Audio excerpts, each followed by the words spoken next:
So it is 2:22 in the morning, and once again, I cannot sleep.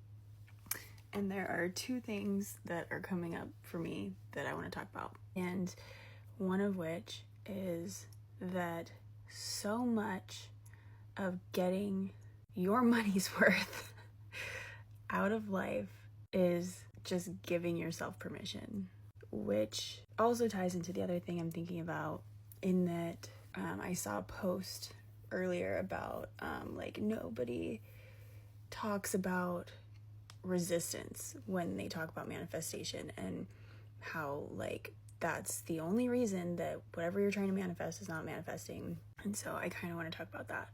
And so maybe we'll do the second portion first, right? So if something is not manifesting for you, so there's a couple things that I'm really trying to not have this video be really long, but I feel like there's a lot of stuff coming through on this one point, and I'm like, fuck, how do I say this in the most succinct way possible? So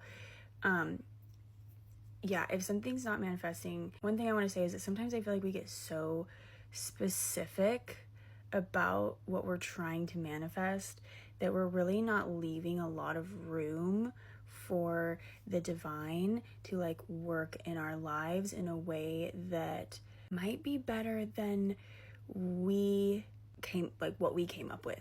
So a lot of times, if the specific thing is not manifesting, it might be better to focus on the type of experience that you want to have and the feeling that you want to have. Let go of the specifics. Sometimes you do have to get specific. Sometimes you do have to get specific and make a decision, and that's why it's not manifest. I've had that happen before, where shit's not manifesting because it's I haven't made the decision that this is what I want. So sometimes it's that, and sometimes it's because you're being too specific, and you have to broaden out that wish, because sometimes we're like children, right? And it's when your kid wants to just my mentor actually used this metaphor with me recently of sometimes as the parent, that what your child is asking for is not actually what's best for them. She used the example of if your kid wants a lollipop, it's well, the lollipop's gonna give you a stomach ache, so maybe we should eat dinner, and that'll make you feel better, whereas the lollipop might be enjoyable for right now, but you're gonna not like how that makes you feel more than how it tastes right now. She said it much better than that, but I'm butchering it. But it's sometimes we really don't actually know what's best for us or what's going to make us feel our best. We might think that we do, but if you focus on how you want to feel and you let God show you what's actually going to make you feel that way, you might find that you manifest something better than you could have ever come up with. The second part of that, I didn't expect to go on that tangent, and I don't feel like I did it as well as I wanted to, but that's okay. Hopefully that makes sense, is the resistance part. And this is where the shadow work comes in, right? So sometimes it can be beneficial to ask ourselves the question, why do we believe that we can't have this thing, right? If there's whatever it is, if there's something that you're asking for and it's not happening, or you kind of get this feeling in your body when you ask for it of I don't know if I believe that I can have that. That's where the lesson is. That's where the work is. So, and sometimes this can be helpful to have somebody help you tease this out, but I know not everybody has access to that. So yeah, so it's good to ask yourself, why do I think that I can't have this right now as I am? What is that, and you can start working on either fixing that thing or accepting that thing about yourself, because sometimes it really is oh, well, I'm not actually ready for it. I need to do a few things. I'm actually realizing that I'm not ready for that thing and that there's some work I need to do before receiving it. So go do that. And then other times it's really sometimes you can think that that's what it is, but actually you have to accept the fact that you can have it right now, that you can have whatever issue you think you have and receive the thing, be the thing, do the thing. Because sometimes we don't need to necessarily be everything that we need to be. We get these hang-ups thinking that I need to be more outgoing. I need to be thin or like more attractive, or I need to look a certain way. You get that a lot with like social media too. It's not even necessarily about you, but it's like a lot of people hold themselves up with wanting to post on social media, but they feel like my house isn't as aesthetic as that, or my life isn't as aesthetic as that person's. And it's like, I'm telling you right now, people are moving towards wanting to just see real shit. Like, we don't want to see super polished aesthetic shit anymore. There is a time and a place for that, but it's like a lot of people really just want to see something real and relatable. So like, post your shit with your messy house and let people feel seen through you allowing yourself to be seen. Let people relate to you because their house is a fucking mess too, because they're struggling with the same thing that you're struggling with. So that's just one example of that a lot of times we can have what we want in the body that we're in the place that we're in our lives, but there's some sort of story that we're telling ourselves as to why we can't, and you have to work on that story. Why do I believe that I can't have that thing right now? And do I need to change something or accept something to make it so that I can believe that I can have it right now? And this is also where the giving ourselves permission aspect comes in. So much of living a wild, juicy life is about giving ourselves permission to do so.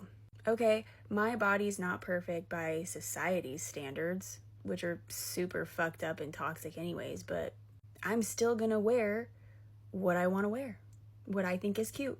I can still date that guy that I think is super fucking hot and have a great time with him, if you know what I mean. Or, I'm worried about what I look like, or I don't know how to dance very well, but I'm gonna let myself feel the fucking music and dance anyways, and just not give a fuck what anybody thinks, because I'm gonna find joy in this life. And if someone's judging you for dancing and having a great time, I feel like that says more about them than it does about you, just saying.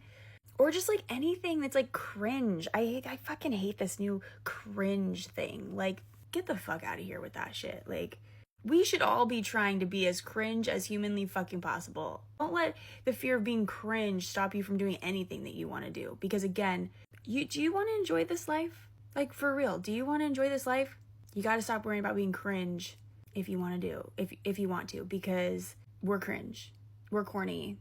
Like, we're human beings. And sometimes we're fucking awkward and weird and emotional and squishy gushy inside, and like, just let yourself be it. Say the sweet, heartfelt thing that's probably actually gonna make somebody's day. If you think something is funny, allow yourself to think it's funny. If you think something is cute, allow yourself to wear it. And feel cute while you do it. So much about all of this is about getting out of our own fucking way and giving ourselves permission to be into what we're into, to do what we want to do, to look how we want to look, to say what we want to say. And the more that you can live in that frequency of just allowing yourself to exist how you want to exist, how you feel is actually natural for you to exist, and believing that you can have what you want as that person that you actually are, the more life just will hand you things on a silver fucking platter. Like, I know that maybe I'm not the right messenger for this message for everybody, because I have so much privilege currently, and I know that the state of our world is just like a fucking dumpster fire, and not everybody is in a place right now to even do this work or even think about fucking manifesting. Like, people are dying, Kim,